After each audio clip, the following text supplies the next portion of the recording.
Christmas എന്നത് സമാധാനത്തിൻ്റെയും സന്തോഷത്തിൻ്റെയും ദിവസമാണ്. പാപം ചെയ്ത് ദൈവതേജസ് നഷ്ടപ്പെടുത്തി ദൈവത്തിങ്കൽ നിന്ന് അകന്നുപോയ മനുഷ്യനെ വീണ്ടെടുക്കേണ്ടതിനായി ദൈവം ചെയ്ത തൻ്റെ പദ്ധതി. അതിനെക്കുറിച്ച് നാം പഠിക്കുമ്പോൾ യോഹന്നാൻ്റെ സുവിശേഷം 3-ാം അധ്യായം 16-ാം വാക്യം, തൻ്റെ ഏകജാതനായ പുത്രനിൽ വിശ്വസിക്കുന്ന ഏവനും നശിച്ചു പോകാതെ നിത്യജീവൻ പ്രാപിക്കേണ്ടതിന് ദൈവം അവനെ നൽകുവാൻ തക്കവണ്ണം ഈ ലോകത്തെ സ്നേഹിച്ചു.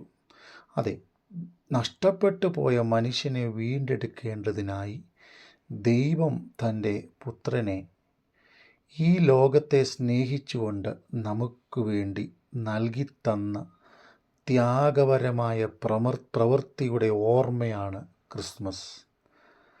അതെ, തകർച്ചയിൽ കിടന്ന മനുഷ്യൻ, പരാജയത്തിൽ വീണുപോയ മനുഷ്യൻ, ദൈവകോപത്തിൻ്റെ അഗ്നിയിൽ വെന്തുരുകിപ്പോകേണ്ടുന്ന മനുഷ്യനെ നമ്മളുടെ അവസ്ഥയും സ്ഥിതിയും നിലവാരവും ഓർക്കാതെ നമ്മെ സ്നേഹിക്കുകയും നമ്മെ വീണ്ടെടുക്കുകയും നമ്മളെ മക്കളും അവകാശികളാക്കി തീർക്കുകയും ചെയ്ത ദൈവസ്നേഹത്തിൻ്റെ പദ്ധതി അനുഭവിക്കുന്ന സന്തോഷ ദിവസമാണ് ക്രിസ്മസ്.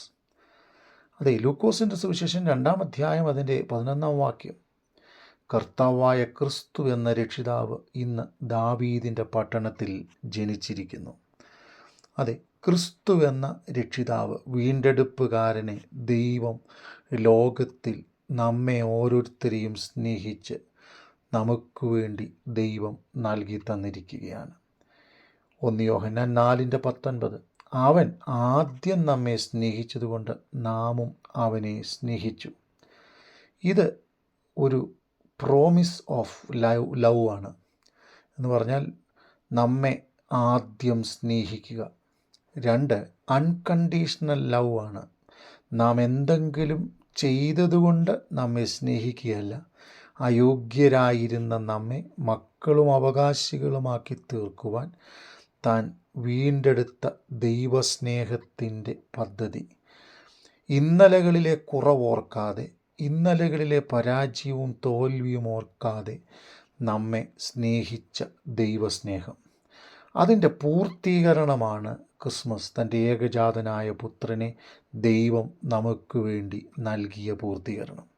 അതെ, ലോകസ്ഥാപനത്തിന് മുമ്പ് മനുഷ്യനെ വീണ്ടെടുപ്പാനായി ദൈവം തൻ്റെ സ്വപുത്രനെ ഈ ലോകത്തിലേക്ക് അയച്ചു. ഈ ലോകത്തിലേക്ക് അയച്ചത് അംഗീകരിക്കുന്ന ഒരു വലിയ കൂട്ടമുണ്ട്. ഒരിക്കൽ ക്രിസ്തു ഈ ലോകത്തിൽ ജനിച്ചു എന്നത് യാഥാർത്ഥ്യമാണ്. അതുകൊണ്ട് ദൈവത്തിൽ വിശ്വസിക്കുന്ന ഏവനും നശിച്ചു പോകാതെ നിത്യജീവൻ പ്രാപിക്കും എന്നത് സത്യമാണ്.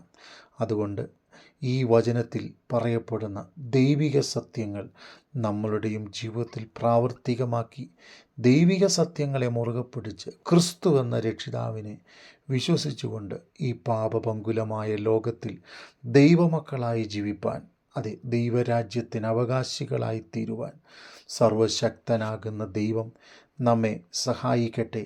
ക്രിസ്മസിൽ നമുക്ക് ലഭ്യമാകുന്ന, അല്ലെങ്കിൽ ക്രിസ്തുവിൻ്റെ വരവിൽ നമുക്ക് ലഭ്യമാകുന്ന എല്ലാ സന്തോഷവും സമാധാനവും, ദൈവത്താൽ ദാനമാക്കി നൽകപ്പെട്ടിരിക്കുന്ന എല്ലാ നന്മകളും നാം പ്രാപിക്കേണ്ടതിനായി സർവശക്തനിൽ നിന്ന് നമുക്ക് അനുഗ്രഹവും സമാധാനവും ലഭ്യമാകേണ്ടതിനായി നമുക്ക് ദൈവത്തിൽ ആശ്രയിച്ച് നമ്മുടെ യാത്ര മുൻപോട്ട് നയിക്കാം. എല്ലാവർക്കും നന്മകളും അനുഗ്രഹവും നിറഞ്ഞ ഒരു ക്രിസ്മസ് ദിനം ആശംസിക്കുന്നു. ദൈവം നമ്മെ എല്ലാവരെയും അനുഗ്രഹിക്കട്ടെ.